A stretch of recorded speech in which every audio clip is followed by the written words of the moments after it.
Assalamualaikum warahmatullahi wabarakatuh. Alhamdulillah, wassalatu wassalamu ala rasulillah. Segala puji dan puja kehadirat Allah subhanahu wa ta'ala, juga salawat dan taslim kepada Nabi besar Muhammad sallallahu alaihi wa ala alihi wa sahbihi wasallam. Semoga hari Jumat ini Allah subhanahu wa ta'ala menjadikan hari yang penuh dengan berkah, hari yang penuh dengan pengampunan terhadap seluruh kesalahan-kesalahan kita yang lalu, dan juga Allah terima seluruh amal-amal saleh yang pernah kita lakukan, yang sedang kita lakukan, dan juga yang akan kita lakukan dengan pahala yang sempurna. Dan semoga Allah subhanahu wa ta'ala menyatukan kita semua di surga firdausnya tanpa hisab, sebagaimana disatukan dalam majelis ilmu yang mulia ini. Kita akan melanjutkan seperti biasa teman-teman sekalian di jam 13.00 waktu Indonesia Barat sampai 14.00 insyaAllah. Beda buku kita Sahih At-Targhib wa Tarhib, dan kita masih dalam kitab yang sama, yaitu kitab Jumat di jilid 2 dari susunan 6 jilid Sahih At-Targhib wa Tarhib ini, dan kita berada di bab kelima, masalah ancaman berbicara ketika imam berkhutbah dan anjuran untuk diam atau dalam kurung menyimak.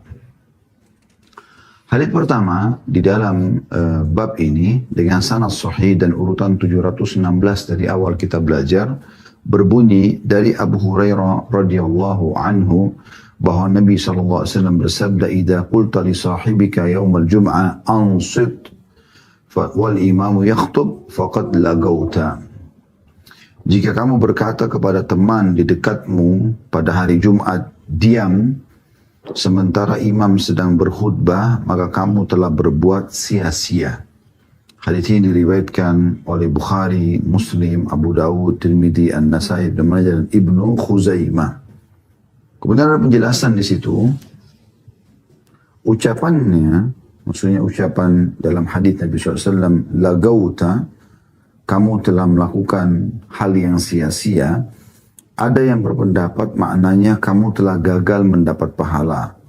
Ada yang berpendapat kamu telah berbicara. Ada yang berpendapat kamu telah melakukan kesalahan. Ada juga yang berpendapat sholat Jumatmu batal. Ada yang berpendapat sholat Jumatmu menjadi zuhur. Dan ada pula yang berpendapat selain daripada itu.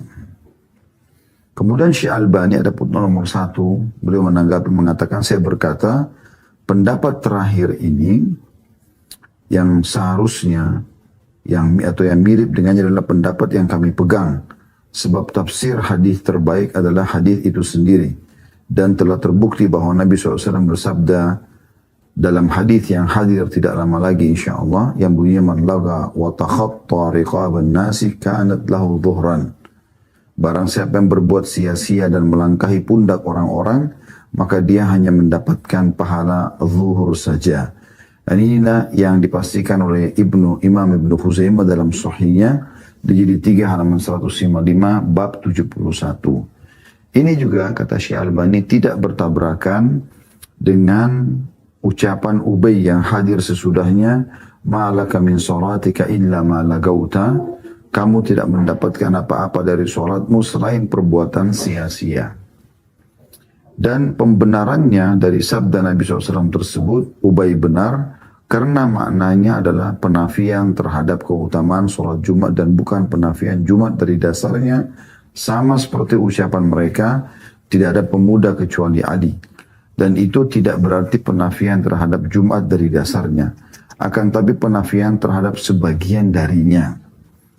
Dan keutamaan tersisa, yaitu yang tidak dinafikan, menyamai keutamaan sholat duhur berdasarkan sabda Nabi SAW, maka dia hanya mendapatkan zuhur saja. Dan Nabi SAW mengucapkan itu bagi yang berbuat sia-sia dan melangkahi pundak orang-orang, sebagaimana di hadis berikutnya nanti akan ada hadis nomor 6. Jadi siapa yang hanya berbuat sia-sia, maka dia lebih layak mendapatkan zuhur.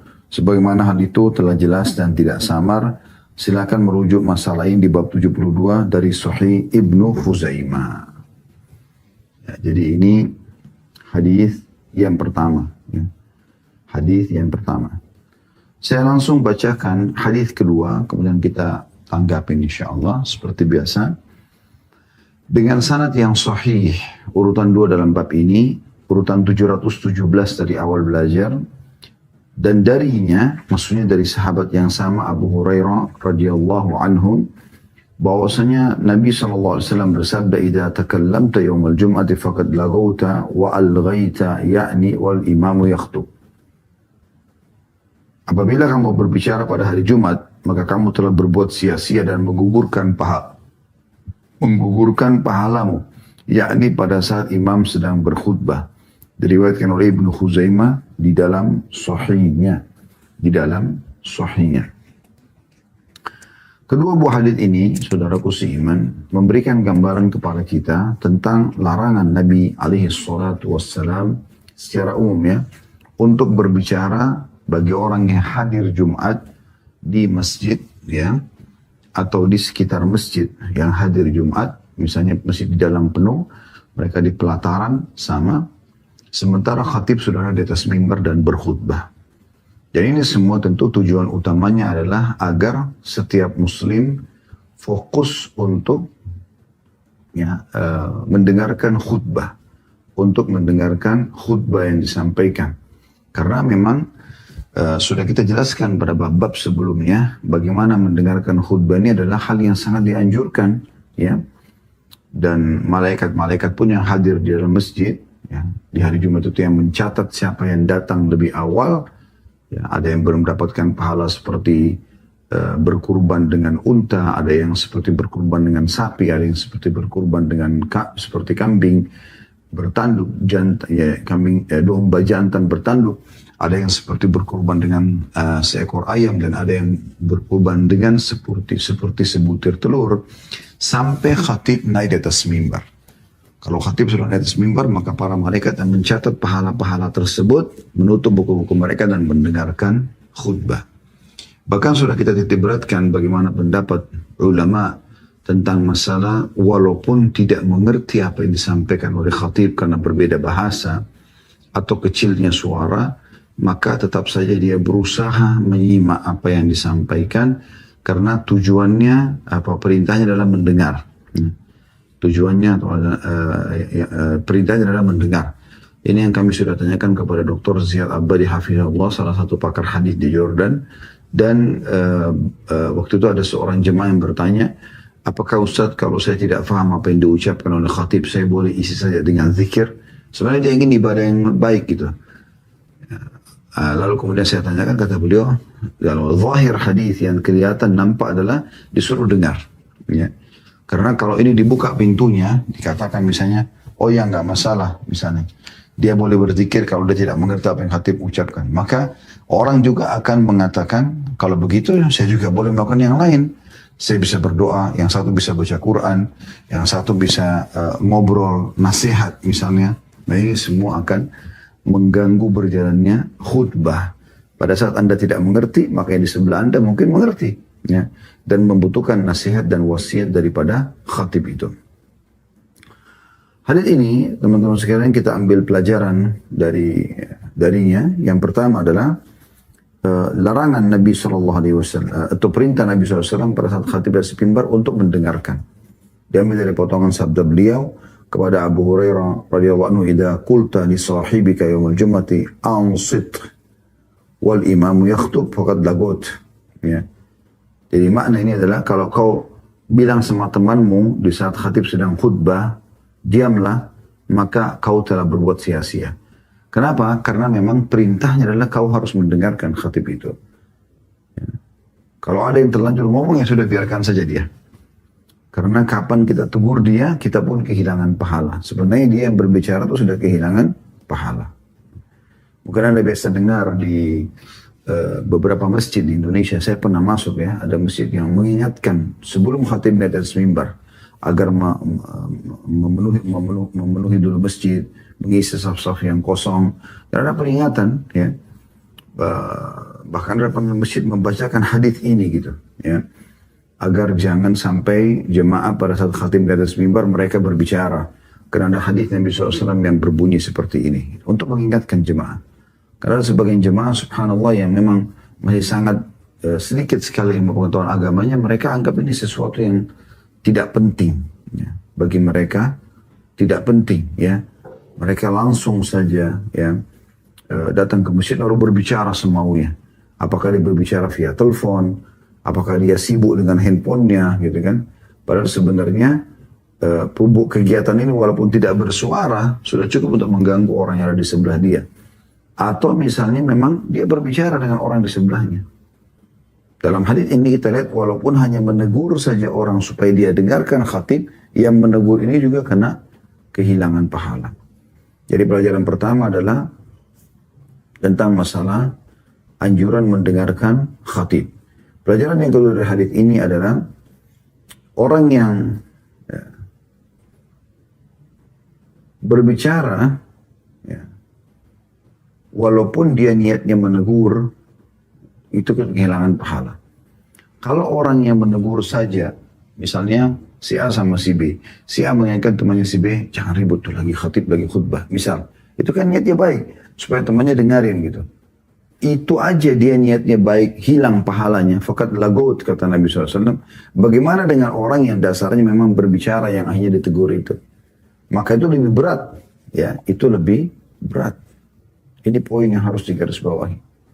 Ini pelajaran kedua, artinya orang yang berbicara pada saat khatib sedang khutbah, walaupun dia niatnya baik mengingatkan orang lain untuk mendengar, dia telah sia-sia pahalanya. Dan diambil dari sini juga, orang yang berbicara tanpa niat baik pun hanya sekedar mau ngobrol sama temannya, atau terima telepon, maka ini sudah cukup untuk menghilangkan pahala Jumat dia.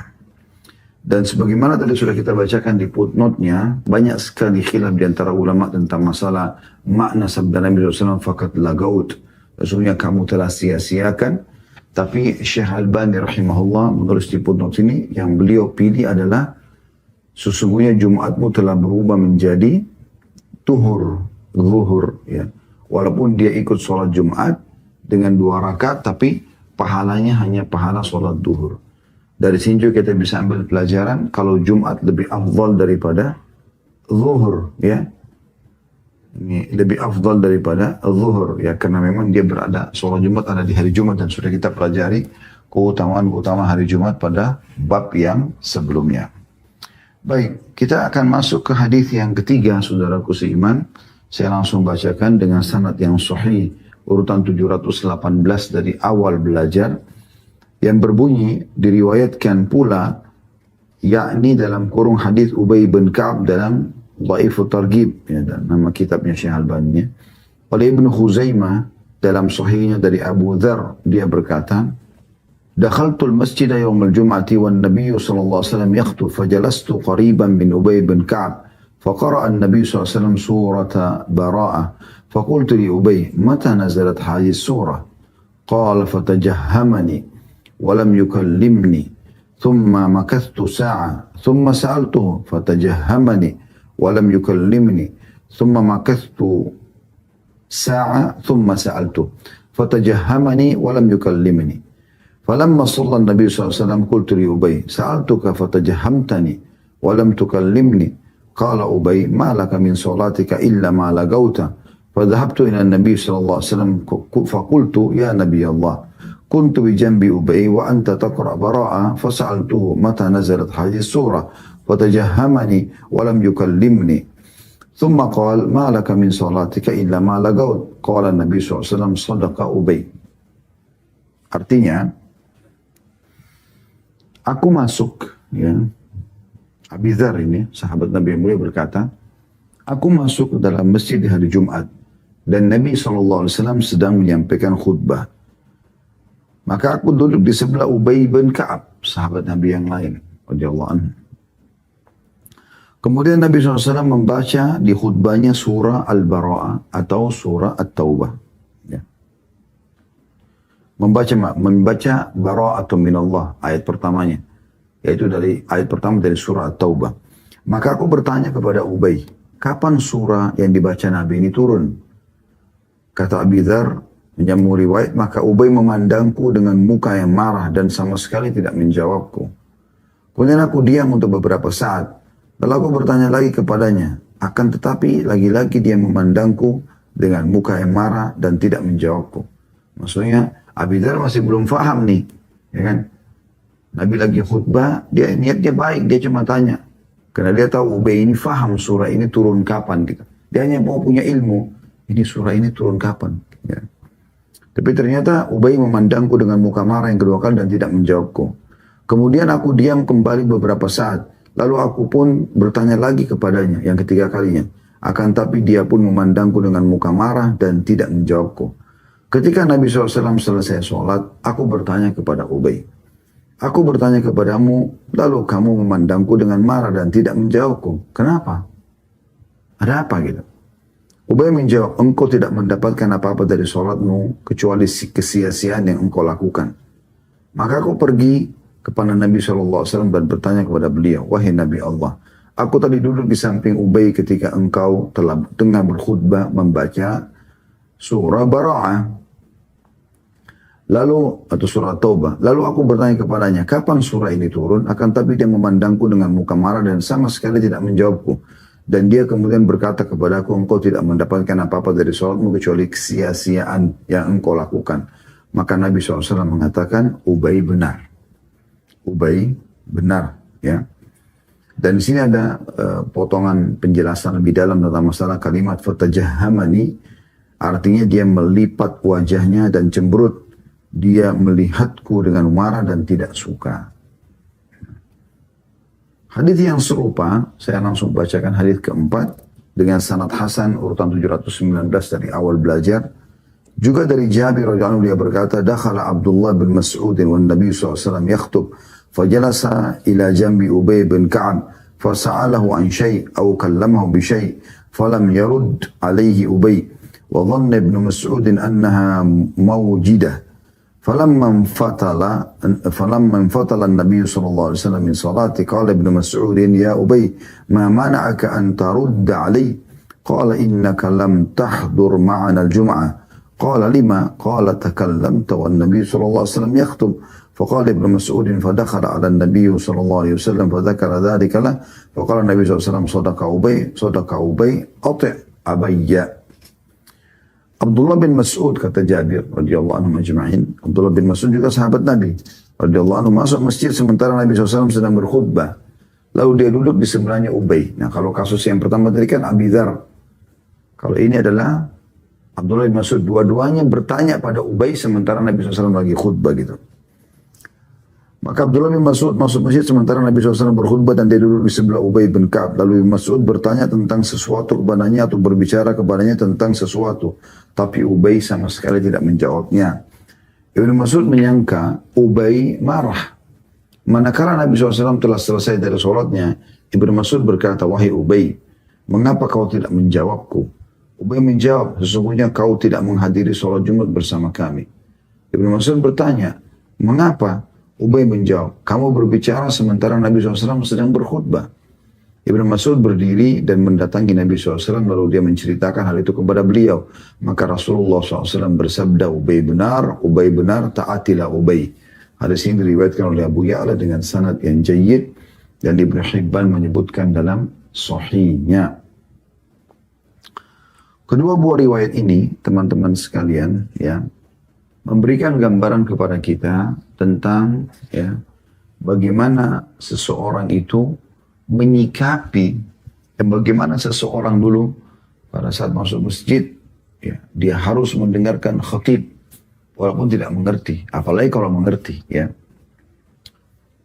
Walaupun khatib itu memiliki retorika yang lebih sederhana dari yang dia bayangkan misalnya, mungkin dengan kosakata yang sedikit berserakan ya, atau berantakan, kita bahasakan, atau misalnya menjenuhkan karena sedikit panjangnya khutbah misalnya, atau yang semisalnya, maka dia tetap mendengarkan. Karena tujuan dia bukan masalah melihat khatibnya, tapi ada perintah Nabi SAW untuk mendengarkan itu. Dan dari satu sisi, orang yang diajak bicara, ditanya apapun, sepenting apapun permasalahan itu, pada saat khatib sedang berkhutbah, maka dia tidak usah menjawab. Agar jangan dia ikut-ikutan kehilangan pahala seperti si penanya. Ini global makna daripada dua riwayat tersebut. Kita ambil pelajarannya. Yang pertama adalah bagaimana kedudukan dan ilmu daripada Ubay bin Ka'ab radhiyallahu anhu. Ini menandakan dia tidak ingin menjawab apa yang ditanyakan oleh Abi Dzar walaupun bagus pertanyaannya. Dalam riwayat yang ketiga tadi ya, menanyakan tentang kapan surah At-Taubah ini, surah Bara'ah ini atau surah At-Taubah, ayat pertamanya Bara'atun minallah, itu turun kepada Nabi SAW. Sebenarnya kalau sederhana kita berpikir kan itu pertanyaan ilmu. Ubay bisa jawab, oh turun 3 bulan yang lalu, selesai kan. Cuma itu saja ya. Tetapi dia tidak mau, karena dia sudah tahu, Ubay sudah tahu. Kalau seandainya dia jawab saja itu, dia cuma mengatakan turun 3 bulan yang lalu. Udah dia sudah kehilangan pahala Jumatnya. Jadi ini luar biasa gitu ya. Pelajaran pertama bagaimana keilmuan Ubay radhiyallahu anhu dalam mempraktikkan sunnah Nabi SAW. Begitu juga di riwayat Abdullah bin Mas'ud ya, setelahnya. Riwayat yang keempat tadi. Bagaimana juga dia tidak menjawab pada saat Abdullah bin Mas'ud bertanya sesuatu. Abdullah bin Mas'ud ini terkenal juga sebagai sahabat yang berilmu ya. Dari sini juga kita ambil pelajaran yang lain yang kedua, bahwasanya tidak semua dai alim mengetahui semua ilmu. Ini poin sangat penting untuk difahami.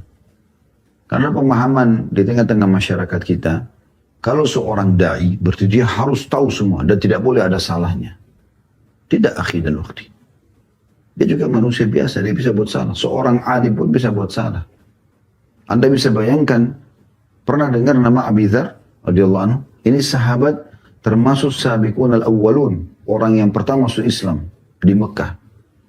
Salah satu dari muhajirin, dari awal masuk Islam, bayangkan. Masih awal-awal Al-Quran masih proses turun ya. Dan kejadian khutbah Jumat ini terjadi setelah hijrah di Madinah, karena di Mekah waktu itu belum ada khutbah Jumat. Tapi subhanallah masih ada hal yang penting ya, yang cuma dilakukan sepekan sekali. Berhubungan dengan Jumat, kalau khatib di atas mimbar nggak boleh bicara. Kalau bicara fakat lagut, kau telah berbuat sia-sia. Ini masih belum sampai ke telinganya Abi Dzar. Anda bisa bayangkan sosok Abi Dzar saja. Apalagi cuma Khalid Basalama atau si fulan gitu. Jadi kita juga mesti bisa memberikan uzur kepada seorang dai atau alim yang mungkin dia salah atau dia belum tahu. Yang penting teman-teman sekalian, sosok alim ini atau dai ini tidak fanatik kalau dia salah. Kalau dia salah dia mengatakan iya dia salah, kemudian dia meluruskan kesalahannya. Itu benar. Kecuali kalau dia fanatik sudah salah, jelas-jelas jauh dari dalil, ya, kemudian tetap ngotot dengan pendapatnya, nah itu lain. Dia tidak memperbaiki misalnya. Itu berbeda, itu ngawur gitu. Dia berdosa di sisi Allah Subhanahu wa taala. Tapi ini pelajaran penting. Di riwayat yang keempat, bayangkan Abdullah bin Mas'ud. Anda pernah dengar nama ini? Tidak asing pasti di kalangan kaum muslimin. Ada beberapa nama sahabat mungkin asing bagi Anda, ya. Qa'qa' bin Amir, tidak semua orang dengar nama ini. Julaibib, tidak semua orang dengar nama ini, ya. Banyak sekali nama-nama yang mungkin Usaid bin Khudair dan yang lainnya, mungkin tidak semua orang dengar nama ini karena mereka tidak terlalu banyak meriwayatkan hadis. Tapi Abi Dzar, Abdullah bin Mas'ud, ini umum telinga muslimin yang biasa dengarkan ceramah ya, atau hadis Nabi SAW tidak asing dengan nama-nama ini. Ini hikmah Allah Subhanahu wa taala. Abdullah bin Mas'ud pun masuk di masjid, Nabi lagi khutbah, dia masih tanya sama Ubay. Karena ketidaktahuannya. Terbukti di akhir riwayat keduanya, Abi Dzar bertanya kepada Ubay, kenapa engkau tidak menjawabku pada saat aku tanya? Bahkan mukamu marah padaku. Ada masalah apa? Begitu juga Abdullah bin Mas'ud bertanya kepada Ubay, tadi aku tanya sesuatu, kenapa kau tidak jawab? Menandakan mereka tidak tahu itu. Dan itu manusiawi sekali. Sangat manusiawi. Ya. Kadang-kadang kita di Indonesia ini subhanallah, kalau ada kesalahan sedikit saja, udah itu yang disorotin, dilupain semua kebaikan para ulama-ulama kita. Ini nggak boleh, ya. Sosok sahabat saja ada yang keliru, gitu kan? Maksudnya bukan keliru ya, maaf, saya luruskan. Maksudnya ada yang mereka belum tahu. Akhirnya terjerumus pada hal pelanggaran, gitu kan? Dengan tidak bermaksud tentunya. Kalau ada orang sengaja sudah tahu salah, tetap dia ngomong, nah ini ngawur ini, nggak mungkin. Tapi kalau orang tidak tahu, seperti misalnya ada dai-dai kita mungkin pernah mendengarkan dari seseorang yang dia belajar darinya, kemudian ternyata itu keliru, ya. Lalu disampaikan sampai di pengajian, kan bisa saja terjadi. Lalu ada dai lain yang meluruskan, kayaknya begini dan begitu. Nah ini juga punya adabnya.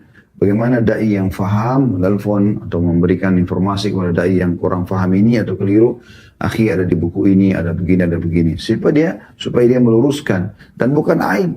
Semua dai, bahkan seorang alim adalah penuntut ilmu. Dan mereka, orang yang ikhlas di jalan Allah SWT tidak akan malu untuk meluruskan kesalahan yang ada. Dan dia mengubah kepada hal yang benar. Ya. Ini pelajaran juga yang diambil dari sini. Kemudian, pelajaran yang ketiga, bagaimana seorang khatib memilih bahasan-bahasan yang tepat, ya, dalam ceramah. Di sini Nabi SAW memilih menjelaskan tentang surah Taubah. Walaupun surah ini sudah dihafal oleh para sahabat. Dan mayoritas mereka mengetahui sebab turunnya. Karena mereka hadir pada saat itu. Ya. Apalagi surah At-Taubah ini banyak turun di kejadian Perang Tabuk. Ya. Perang Tabuk itu di akhir-akhir hidup Nabi SAW. Bahkan Perang Tabuk itu peperangan terakhir Nabi SAW. Setelah pulang dari Tabuk, maka beliau sakit. Ya. Maka ini teman-teman sekalian pelajaran lain. Bahwasanya kita sampaikan. Karena ada saatnya di mana kita menyampaikan materi yang memang belum orang dengar. Mungkin karena mayoritas yang hadir adalah orang awam. Atau ada saatnya kita menyampaikan di depan orang-orang yang sudah faham. Para penuntut ilmu, para da'i misalnya. Para ulama. Dan kita punya giliran untuk khutbah Jumat. Kita menyampaikan sesuatu mungkin yang semua sudah tahu. Tapi dari menjalankan dari bab nasihat, ya, atau karena bab nasihat kita ingin memberikan nasihat dan menjalankan firman Allah Subhanahu wa taala, fadzakir fa inna dzikra tanfa'ul mu'minin, saling memberikan peringatan karena peringatan bermanfaat bagi orang-orang beriman. Yang keempat yang bisa kita ambil, ya, pelajaran dari sini adalah bagaimana seseorang yang diajak ngomong pada saat khatib sedang di mimbar, ya, itu tidak menjawab. Sepenting apapun pertanyaan yang dilemparkan. Kira-kira teman-teman, pertanyaan Abi Dzar kepada Ubay tentang masalah surah ini turunnya kepada Nabi kapan ya? Nabi lagi sampaikan. Apakah itu pertanyaan sia-sia? Tidak. Pertanyaan yang penting untuk diketahui. Dan mungkin karena bertepatan lagi disampaikan, menurut Abi Dzar tepat untuk ditanyakan, dan Ubay adalah seorang yang faham masalah itu. Hanya saja, ya, di poin ini teman-teman sekalian, Ubay tidak menjawabnya. Karena Ubay tidak mau sia-siakan Jumatnya. Tidak salah kalau dia tidak jawab orang. Gitu kan? Artinya kalau khatib sudah di mimbar, jangan lagi pusing dengan kegiatan yang lain. Ya. Dan harusnya hal yang mendasar sekali, setiap muslim laki-laki punya kewajiban mempelajari semua ini secara mendalam. Apapun yang berhubungan dengan Jumat, karena ini rutin dikerjakan sepekan sekali. Mereka nggak boleh sia-siakan, ya, pengetahuan mereka tentang masalah ini. Pelajaran yang lain yang bisa kita ambil adalah bagaimana Ubay sebagai orang yang faham menjelaskan pada saat ditanya. Ini juga banyak sekali orang menegur, menolak untuk orang lain bertanya, tapi dia nggak jelaskan kenapa. Ubay di sini radhiyallahu anhu di dua riwayat ini menjelaskan Waktu ditanya, kenapa kau tidak menjawab? Kenapa kau berwajah marah? Kata Abi Dzar. Abdullah bin Mas'ud mengatakan, kenapa kau tidak jawab pada saat aku sedang bertanya? Mengatakan keduanya tidak faham. Ubay lalu menjelaskan pada saat itu. Ini pentingnya menjelaskan gitu kan. Dan jangan biarkan sudahlah, tinggalin aja, tidak perlu dijelaskan. Tidak, jelaskan. Sampaikan kepada mereka. Maka dijelaskanlah oleh Ubay kalau kejadiannya begini dan begitu. Ya. Dan di sini penyampaian Ubay dibenarkan oleh Nabi SAW pada saat dia mengatakan kau sia-siakan saja. Seakan-akan kau hanya mendapatkan pahala duhur dan bukan mendapatkan Jumatnya. Ya. Dan ini poin yang sangat penting untuk digarisbawahi tentunya. Kemudian hadis yang kelima dengan sanad sahih urutan 720 dari awal belajar dari Abdullah bin Mas'ud radhiyallahu dia berkata, "Kafa lagwan an taqula li sahibika ansit idza kharaja al-imamu fil jum'ah." Cukuplah sebagai perbuatan sia-sia jika kamu berkata kepada kawanmu diam manakala imam telah keluar dari mimbar di hari Jumat. Diriwayatkan Tabrani dalam Mu'jamul Kabir secara mauquf dengan sanad yang sahih. Maksudnya hanya sampai kepada Abdullah bin Mas'ud. Nah, kalau kita hubungkan antara hadis ini dengan hadis yang sebelumnya yang keempat, di mana Abdullah bin Mas'ud ya, dalam riwayat itu dijelaskan belum faham tentang kenapa orang tidak boleh ngomong, dan akhirnya dia tahu dari penyampaian Ubay. Nah, riwayat yang kelima ini kemungkinan besar adalah setelah itu, setelah belum bertanya kepada Nabi SAW dan Nabi SAW membenarkan Ubay, maka beliau boleh menyampaikan sabda atau boleh menyampaikan hadis ini. Makanya di sini bukan dari Abdullah bin Mas'ud, Nabi SAW bukan dari beliau. Kenapa? Karena beliau sudah mulai faham sekarang. Oh, ternyata nggak boleh ngomong nih, gitu kan? Maka beliau mengatakan di sini, cukuplah sebagai perbuatan sia-sia, kehilangan pahala Jumat, jika kamu berkata kepada kawanmu diam. Bilang diam, itu sudah cukup hilang pahala. Jadi jangan ditanggapin sama sekali. Ya. Manakala imam telah keluar atau naik mimbar di hari Jumat. Dari hadis ini kita ambil pelajaran bagaimana Abdullah bin Mas'ud setelah mengetahui ilmu beliau mengamalkan dan menyampaikan apa yang beliau sudah ketahui dari Nabi SAW. Dan yang kedua memang orang kalau menegur orang yang sedang berbicara atau beraktivitas lain di saat khatib sudah di mimbar, maka orang itu sudah kehilangan pahala yang melakukan hal sia-sia. Dia juga yang menegur kehilangan pahala. Allahu a'lam. Kita akan melanjutkan hadis yang ke-6. Dan di sini sampai hadis yang ke-8 ya. Hanya saja hadis 6 sama 8 yang ada isi matan daripada hadis. Hadis ke-7 itu hanya periwayatan ya, yang disebutkan dari buku hadis yang menulis yang kurang lebih sama dengan hadis sebelumnya. Saya akan bacakan hadis ke-6 dengan sanad hasan sahih. Urutan 721 dari awal belajar.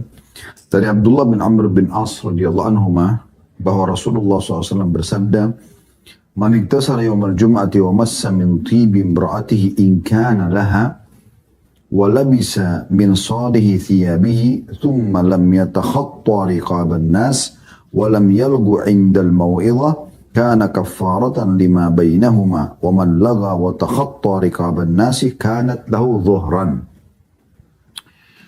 Barang siapa yang mandi pada hari Jumat, memakai wangian milik istrinya jika dia memiliki, memakai pakaian yang paling baik, kemudian dia tidak melangkahi pundak orang-orang dan tidak berbuat sia-sia pada waktu khutbah, maka itu adalah pelebur bagi dosa-dosa yang ada di antara keduanya. Dan barang siapa yang berbuat sia-sia dan melangkahi pundak orang-orang, maka dia hanya mendapatkan pahala zuhur saja atau salat zuhur. Hadis ini riwayat Abu Daud, Ibnu Khuzaimah dalam sahihnya, dan dari riwayat Amr bin Shu'aib dari bapaknya dari Abdullah bin Amr radhiyallahu anhu ajma'in. Sementara hadis ke-7 ya, atau dengan sanad sahih urutan 722 dari awal belajar diriwayatkan pula oleh Ibnu Khuzaimah dalam sahihnya dari hadis Abu Hurairah lalu dengan riwayat senada, dan ia akan hadir nanti di awal bab ketiga. Ini penyampaian tentang masalah riwayat ya, diriwayatkan juga tapi beda sahabat. Kalau hadis nomor 6 diriwayatkan oleh Abdullah bin Amr bin As radhiyallahu anhu majma'in.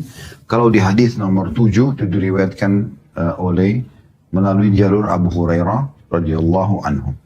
Baik teman-teman sekalian, sekarang kita akan coba masuk kepada syarah umumnya dulu hadis.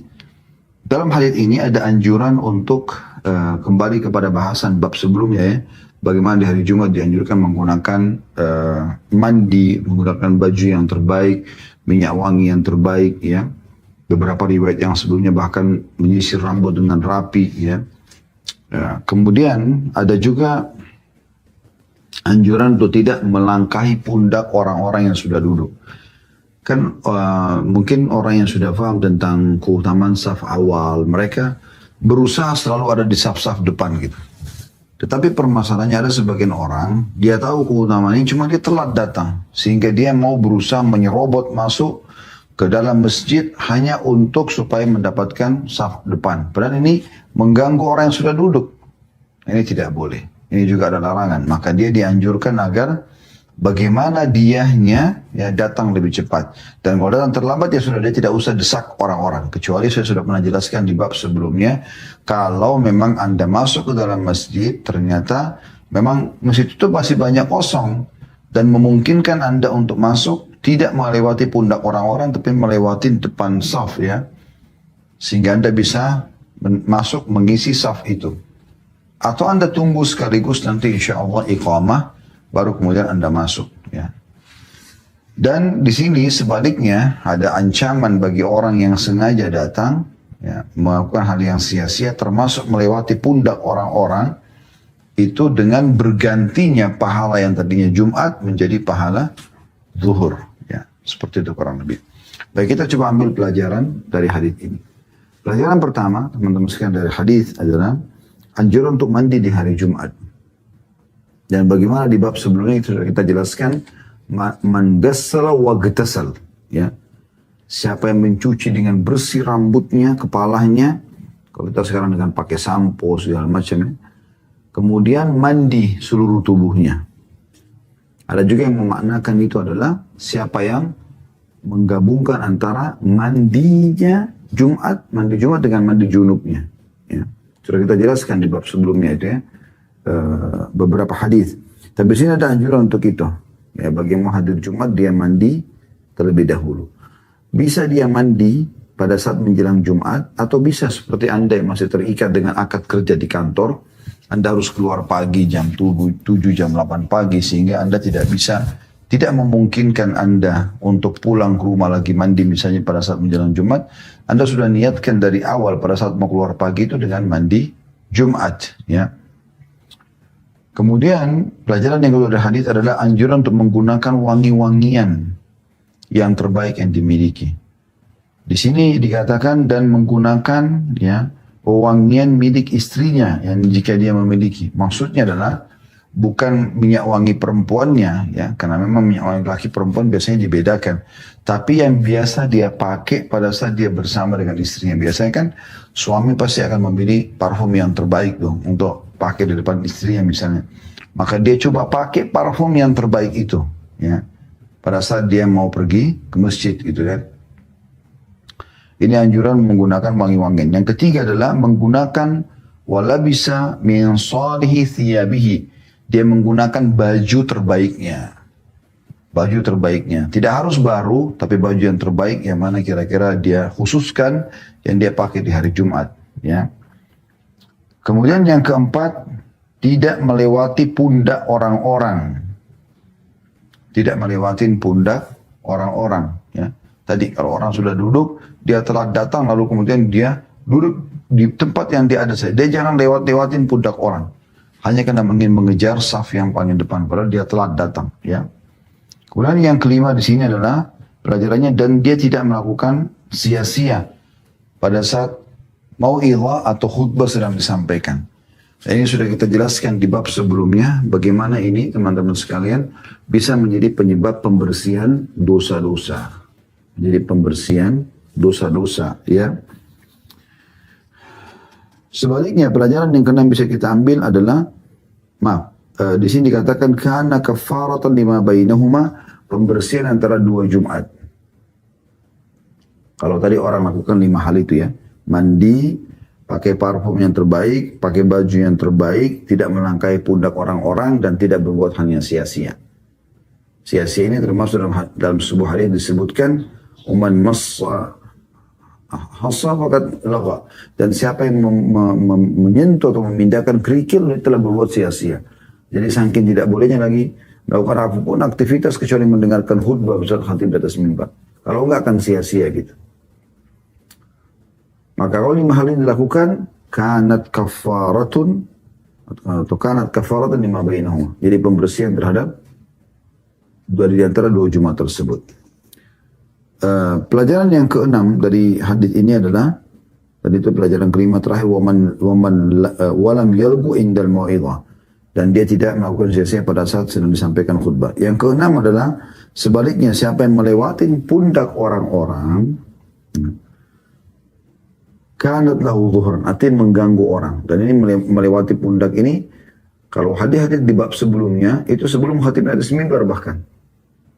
Orang lagi yang duduk, sudah duduk lebih dulu, tidak boleh kita lewatin, apalagi kalau sudah padat gitu. Dan ini lebih kuat lagi ancamannya, larangannya kalau sudah khatib di atas mimbar. Tambah nggak boleh sama sekali, Anda nyerobot-nyerobot masuk ke dalam itu. Kita pernah belajar kemarin bagaimana ada sahabat yang masuk, kemudian dia main nyerobot aja, ya, lewatin pundak orang-orang. Maka Nabi SAW menyuruh dia, duduklah, sesungguhnya kau telah, ya, menyakiti dan akan disakiti. Jadi nggak boleh, ya. Tapi kalau masih kosong, anjuran untuk kita masuk ke dalam. Kemudian pelajaran terakhir, yang ketujuh yang bisa kita ambil adalah bagaimana orang yang melakukan ini, hal sia-sia, maka akan mendapatkan pahala zuhur saja. Dan dari sini berarti kita ambil pelajaran juga, kalau Jumat lebih afdal daripada duhur. Karena tidak mungkin pindah dari Jumat ke duhur kecuali memang Jumat lebih afdal, gitu kan. Seakan-akan kamu kehilangan loh yang lebih baik, ya, gitu. Kalau tidak, maka tidak perlu dibahasakan dengan zuhur, gitu. Yang terakhir dalam bab kita adalah hadis ke-8 dengan sanad hasan sahih. Urutan 723 dari awal belajar yang berbunyi, dan dari Ibnu Amr atau Abdullah bin Amr radhiyallahu anhu, dia berkata, Rasulullah sallallahu alaihi wasallam bersabda, "Yahdurul jum'ata thalathatu nafar, farajulun hadaraha yalgu, fadzalika hadzuhu minha, wa rajulun hadaraha bidu'a, fahuwa rajulun da'a Allah in syaa'a ata' wa in syaa'a mana'ah, wa rajulun hadaraha biinsatin wa sukut, wa lam yatakhatta rakabati muslim, wa lam yu'dhi ahadan, فهي كفارة إلى الجمعة التي تليها وزيادة 3 أيام وذلك أن الله يقول من جاء بالحسنة فله 10 أمثالها." Yang menghadiri Jumat, kata Nabi SAW, ada 3 orang, 3 jenis orang gitu. Seseorang yang menghadirinya dengan berbuat sia-sia, maka itulah bagian darinya. Sudah jelaskan tadi sia-sia, ngobrol, ya, sibuk dengan hal-hal. Bahkan tadi saya sempat sebutkan riwayat, memindahkan batu saja kerikil sudah bisa dihitung sia-sia. Atau mengatakan pada teman, diamlah, suruh dengar khutbah, sudah cukup jadi sia-sia. Ada orang seperti ini, maka sia-sia pahala Jumatnya. Dalam riwayat sebelumnya tadi yang ke-6, dia hanya mendapatkan pahala zuhur kalau dia ikut sholat Jumat, walaupun dia tetap kerjakan Jumat gitu. Kemudian yang kedua kata Nabi SAW, seseorang yang menghadirinya dengan doa. Dia berdoa kepada Allah, jika Allah berkehendak maka dia Allah memberi, dan jika Allah berkehendak maka dia tidak memberinya. Kemudian yang ketiga adalah, dan seseorang yang menghadirinya dengan diam dan mendengar. Dia tidak melangkahi pundak seorang muslim dan tidak menyakiti seseorang. Maka itu adalah pelebur hingga Jumat yang berikutnya ditambah 3 hari lagi. Hal itu karena Allah SWT berfirman dalam surah Al-An'am ayat 160, surah Al-An'am ayat 160 yang terjemahannya, barang siapa yang datang membawa 1 kebaikan, maka dia akan mendapatkan 10 kebaikan yang sepertinya. Hadis ini riwayat Abu Daud dan Ibnu Khuzaimah dalam sahihnya. Ya. Hadis ini hadis terakhir dalam bab kita, bab tentang anjuran untuk tidak berbicara pada khatib mimbar atau diam, ya, ya. Tepatnya pada saat khutbah sedang disampaikan. Ya. Hadits ini teman-teman sekalian memberikan pelajaran kepada kita bagaimana Nabi alaihi salatu wassalam membagi orang yang hadir di Jumat 3 golongan, gitu ya. Langsung kita masuk ke pelajaran pertamanya dari hadits ini, yaitu golongan pertama, orang yang menyia-nyiakan Jumatnya. Dia hadir Jumat tapi nggak dapat pahala Jumat. Kenapa? Karena dia melakukan hal sia-sia. Apa hal yang sia-sia? Sudah jelas tadi kita sampaikan, dia berbicara sama orang di sebelahnya, ya. Dia sibuk dengan hal-hal yang, ya, pokoknya selain mendengarkan khutbah pada saat khatib sudah di atas mimbar, maka ini sia-sia. Tentu kalau dia berbicara misalnya sementara khatib belum di atas mimbar itu tidak ada masalah. Yang penting jangan sampai mengganggu orang aja di sebelah. Tapi belum ada ancaman. Ancamannya kapan? Pada saat khatib sudah di atas mimbar. Begitu di atas mimbar, Anda harus diam. Telinga Anda buka lebar-lebar, mata Anda buka lebar-lebar, mulut Anda tutup. Dengar baik-baik, lihat ke arah khatib, atau buka mata jangan tidur, dan jaga lisan Anda. Satu kalimat, satu kata pun jangan ucapkan. Maka ini insya Allah akan sangat besar sekali manfaatnya. Kalau Anda melanggar ini, maka akan sia-sia Jumat Anda. Dalam riwayat tadi, Anda mendapatkan pahala zuhur saja. Pelajaran yang kedua, dan ini kelompok yang kedua, golongan kedua yang datang adalah orang yang berdoa. Di hari Jumat itu datang sholat dan dia berdoa. Maka ini perbuatan baik. Allah subhanahu wa ta'ala akan memberikan kepada dia kalau Allah mau. Ya. Allah tidak memberikan kalau Allah tidak mau. Dan golongan ini yang dimaksud adalah orang yang pada saat khatib sedang di mimbar. Atau dari awal dia datang, dia berdoa kepada Allah SWT. Maka ini golongan kedua. Dia akan dapat doanya tergantung daripada Allah terima atau tidak. Golongan ketiga, golongan yang paling mulia. Ini pelajaran ketiga dari hadis adalah seseorang yang datang di hari Jumat itu. Kemudian kata Nabi SAW, ya hadaraha bi'insatin wa sukut. Dia hadir dengan fokus, ya, di hari Jumat itu dan mendengar, insat dan sukut. Dia mendengar dan dia diam. Ya. Insat itu dengar dengan fokus dan sukut artinya diam. Walam yatakhatta raqabatul muslim. Dia tidak melangkahi pundak orang-orang muslim. Walam yu'dhi ahadan, tidak mengganggu siapapun. Ini global maknanya. Tidak sibuk dengan handphone. Pokoknya dia duduk aja. Dia diam aja. Jumat itu. Dia diam aja. Fahiyya kafaratun ila al-jum'ati allati taliha wa ziyadatu 3 ayyam. Maka itu akan sampai selesai khatib, ya, maka akan jadi pembersihan dosa 10 hari. Dari Jumat itu ke Jumat yang depannya 7 hari, dan 3 hari setelah itu jadi 10 hari. Kata Nabi SAW itu sesuai dengan firman Allah SWT, siapa yang datang mengerjakan satu amal soleh, Allah akan lipat gandakan menjadi 10 kali lipat. Artinya, satu hari Jumat itu, Allah lipat gandakan menjadi 10 kali lipat. Sama dengan 10 hari dia beribadah. Atau pembersihan dosa 10 hari ke depan. Ini keutamaan luar biasa. Dari sini kita ambil juga pelajaran lain teman-teman di poin ketiga. Masih pelajaran yang ketiga ini ya, tambahannya. Yaitu kalau Anda masuk masjid, hari Jumat Anda fokus. Mau baca Quran silakan. Ya, aktivitas darurat silakan. Sebelum khatib dan sebagainya. Kalau khatib sudah ada semimbar, diam. Semua tidak dikerjakan apa-apa kecuali mendengarkan saja. Berusaha konsentrasi. Ingat yang saya bahasakan. Matanya buka jangan tidur. Telinganya juga buka supaya mendengar semuanya.